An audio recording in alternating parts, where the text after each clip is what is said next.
Hi everyone, thank you for watching. Just a quick demonstration today. I have got these fish moulds, so I'm quite excited about these.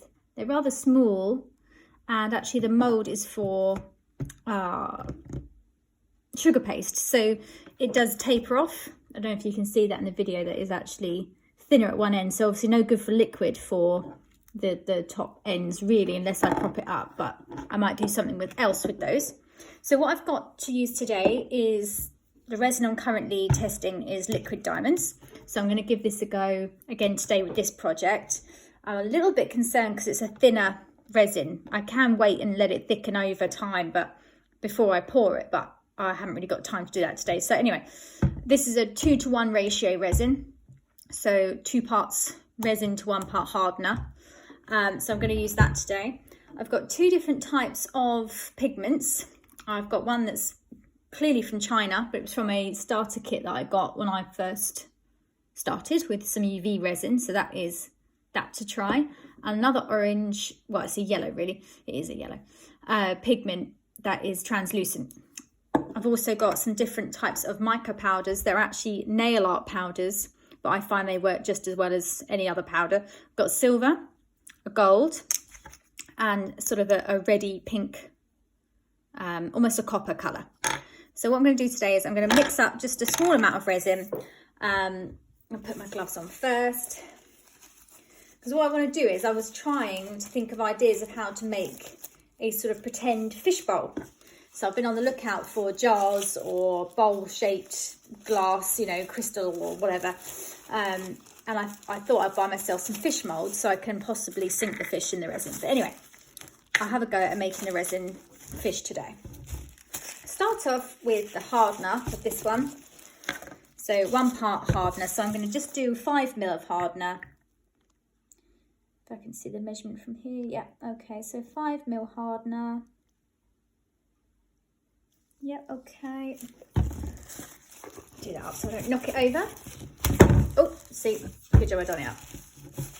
And if I can undo the bottle, because I've done it up so tight earlier. So I've done 5 ml hardener, so that means double of the resin. So that is 10 ml of resin. So that takes me up to the 15 ml mark. So let me just check my measurements on here because I can't quite see. Where is it? There it is. Okay. So I can see now where I'm needing to go to. So that's 10. And that is 15. Okay. Obviously, we all know how important it is to get your ratios correct, because if you don't, you're stuffed. So this particular resin, as I explained earlier, is very thin, almost like water consistency. And I've only just started using it. I've literally only done a couple of pours with it. And my first pour that I did yesterday with this resin is still slightly soft, and it's about 30 hours later. So it is a slow cure.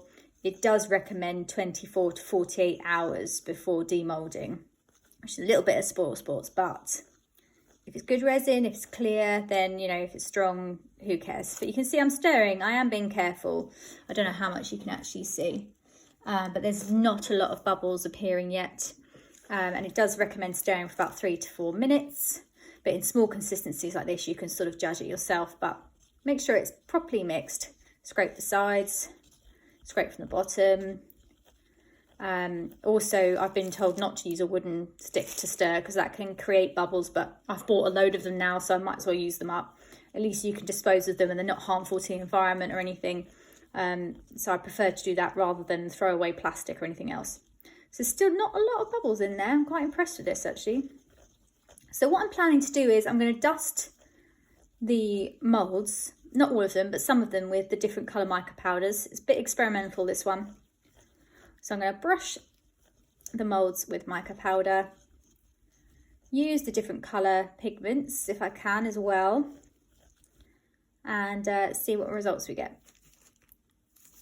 So I think that's pretty well mixed now because it's only a small consistency. And actually this resin does say in the instructions, minimum mixture amount should be 15 ml. Not sure why, maybe it's so it's the right consistency, or I'm not sure, but they do recommend a minimum mix amount, which I've never seen advertised before, but there we go. So again, there's a few bubbles in there, but it's not too bad. And they recommend letting the resin sit whilst mixed for about 5 minutes so the bubbles can disperse. I don't know if you can see. No, you probably can't see. But the resin bubbles are starting to go up themselves. So and get rid of that. Take off these for a second. Not that I've spilt any anyway, but still, safety first. And I am actually slightly allergic to resin. I can feel it because every now and again I get very itchy skin from resin. So I'm going to get a paintbrush at the moment. I've got one of these, they're very cheap. And I'm going to snip it because it's too long. A lot of my paintbrushes are snipped. So I'm just going to snip off the ends. It doesn't have to be neat, they're only very cheap. So I'm going to get rid of the excess bristles. You see that? So I've given it a haircut. Now I've got bristles all over my table, but never mind. So I've got my lovely fish mould. So these ones are going to be fine to use because they're level. The rest are going to be a little bit dodgy, but I'm going to see how I go little bit by little bit. So I can see my resin already. A lot of the bubbles have dissipated. So this is quite a nice gold mica powder. I don't know if you can see that. It's quite shimmery. So I'm going to try that first because who doesn't like a goldfish? So I'm going to get my paintbrush. It's dry paintbrush, dry powder. Some people have called this dry painting in the mould. So I don't know if that's a normal term for it, but it's not a bad term. So I'm going to go straight in for one of the big ones. So I'm literally going to dust straight into the mould, making sure I get it into all the bits and bobs, all the little fins and all the scales. I could have done it in 2 different colours. I could have done half silver, half gold. Maybe I'll try that on another one in a second. The good thing is with painting with mica powders, they do kind of stay put in the mould once you've poured. So you can get different effects by doing half one colour, half another. I don't know if you can see, but I'm losing a lot of these cheap bristles. But thankfully, none are actually in the mould. They're all around it. So I won't have to pick too many out. A good thing to do is don't over dust. If you put too much in, it can cause bubbling in the resin. I think I've explained that in one of my other videos. So I'm just going to flick out some of the excess a little bit. Get rid of that. Make sure there's no hairs in the mould itself. Make sure there's no big blotches or anything. I can see something floating around in here. I can't find my tweezers. So a little pair of scissors will have to do. Nope. Is it going to get... There we go. Don't know what that was, but I've got it out. Okay. So what we're going to do now is I'm going to just use the resin as it is clear. And you can see there's hardly any bubbles in that, so I'm quite pleased with that. Oh, there's one little hair snuck in there. Glad I saw that because that would have really annoyed me. So I'm just going to very gently pour the resin, and I've just noted there's another hair in there that I've just seen. Typical. So a little fiche. And it's not quite as level as I'd like because the mould isn't level. But if I eke it into all the corners, all the little fins and everything, toothpick would have probably been better, but never mind. Okay. I think that's about as full as I need to go. These little fins are going to be quite fiddly, but we'll see. So I'm going to do another one like that, just dry dusting with no pigment. So I'm just going to empty my brush out a little bit of the gold. I'm not too worried about gold getting into the next bit. I'm not too fussed because let's face it, fish aren't perfect. So let's do the other big one this side, and I'm going to do it with silver. So in hindsight, I probably should have dusted all the moulds first before pouring the resin, but never mind. So we're going to go with the silver now. I'm just going to do the same. I'm going to have to be a bit more gentle. The silver's a lot stronger. I think it's a better quality powder than the other one that I had just a second ago. It's a lot stronger. A lot more coverage. So let's get right into those fins, right up the sides, everywhere. Flick out the excess away from the other one we've just done. Like I said, in hindsight, I should have done this first. Never mind. It doesn't seem to be affecting it. I've just got to be a bit more careful. Right into the eye sockets. And again, I could have painted the eyes first. That's something else you can do. So I'm going to go straight in again with this. And I can see that isn't level, so we'll see how well this works. I'm going to pour it in there. Gently does it. Don't rush it because you will have overpour, which is wasteful and sticky. So it's just easing it up into the ends. Just tease it down. Hopefully without it spilling, because it's definitely not level, this mould, because it's for sugar, not for liquid. So, have I poured too much? No, I think we're okay. So let me just lift you up so I can show you what I'm doing, so you get a better view. See how shimmery that is? Okay, so we've got the silver one. It's just about to boil over if I'm not careful. It hasn't done yet, but I've got to lift it up. And there's the gold one. Okay, so the next thing we're going to do, I'll just pop you down there so you can see it again, a bit closer maybe, is I'm going to mix in some oranges into here, some translucent oranges. I'm going to do this one first. This is the more expensive yellow. Just do 3 drops in there. We don't want to overdo it. Ooh. I'm just going to give that a nice mix round. You can add more, but you might find you won't have to. I'm not being very careful mixing this, so there will be air bubbles in there again. Okay, so it's quite a nice yellow, like a sunshine yellow. Just want to make sure that I haven't got any hairs in here, which I've got loads, unfortunately, which is my fault completely, rushing. I'm going to do the tiniest little fish. I'm going to try these ones here. So that's tiny, tiny in comparison to my finger. See what a mess I've made though? The hairs are everywhere on the brush, but never mind. So that's the other one I'm going to do in a minute. And we'll see how they go. Let's pop you down. Okay, so this is with the yellow. I have mixed in a few bubbles, so it's not too bad actually considering. Let's ever so carefully, because this mould is very small. Just tease it over the edge. Oh, so close. So letting it flood out into the tail itself. Maybe just a little bit dripping more. It's very fiddly, these tiny moulds, just to make it neat. But if you get some overpour, you'll just have to file it off, sand it off afterwards, which is fine. So that's pretty much that mould full. Thankfully, even though it's on a slant, it is holding what I needed to hold. So the next one we're going to do is I'm actually going to dust it with the red mica powder that I mentioned earlier. As you can see, I'm running out of that one. This is another high quality one, but it's fairly translucent once it's on. So I'm just going to dust into this one. And what I'm going to do this time is, I don't know if you can see, probably not, I am dusting just into the main body of the fish.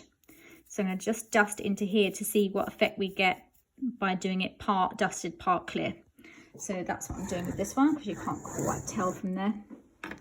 So I'm going to carry on using this because I've got a bit of this mixed up. And I've got to be very careful again, very slow, just eke it over the edge. Whoop, there we go.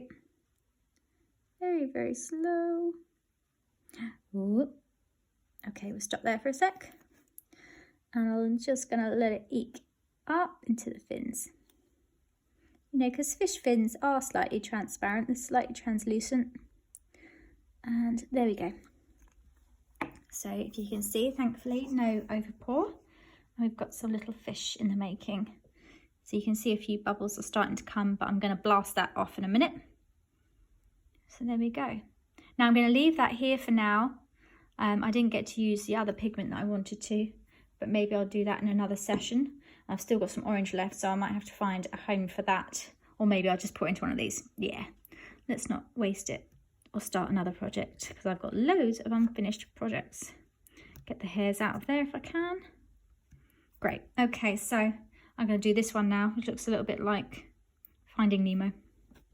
So I'll just pop you down so I can do it. I definitely need a better setup for another video, I think. So I'm going to pop that into here. Gently does it. Let it flow into every bit. Just pause and make sure that it gets into all the little, just help it along with your cocktail stick or whatever you have to hand. Can be the cup itself, could be whatever. So what I am going to do is I'm going to put a different colour in here. So bear with me a second, because I'm going to try and use this part of the foliage coral mould, because this one's actually relatively deep, even though it's on a slant. So I'm hoping I'll still be able to get something out of it, but I bet it's going to snap when I take it out of the mould. So just bear with me, because I have to get another colour out, and it's under my desk. So here are all my pigments that I've got here. See, a big bag of pigments. So let's go for a green, shall we? Just because it looks floral. That's black. Let's go for this one. And I'm going to just mix it straight in with the other colour that I've got. Now I've already got the yellow, so I'll mix it in with that. I've got to snip the lid because I've not used it. So here we go. I'm going to use this. I'm just going to pop it into there. 1, 2, let's do 3. I'm experimenting a little bit. It's not too bad. It's still quite translucent. These are translucent colours, so I might just put a couple more drops in. Okay. I'm going to be really, really careful with this, and I haven't got any small droppers or anything, so or toothpicks, so I can't really rely on that for accuracy. So there's probably going to be a fair amount of overpour in this. We shall be careful and slow. So I'm just letting it do the work itself with a bit of gravity. But I bet this is going to snap out the mould. What I was thinking of doing is trying it with polymer clay and just baking it in the oven and putting that in the fish bowls, if you like, just to add another dimension, another media. But you know, it's going in there, it's not too messy. Apologise if you're not seeing this properly, but I'm just dripping it into this very small kind of seaweedy coral kind of shaped mould, and as you can see, it's not too bad at the moment. Dripping it in, easy does it. Ooh. It's exciting and scary all at the same time, isn't it? Which is ridiculous, but it is, because it's the anticipation, and because this is a slow cure resin, it drives me mad, because I have to wait nearly 2 days. Right, just want it to go down that little bit more without creating too much mess.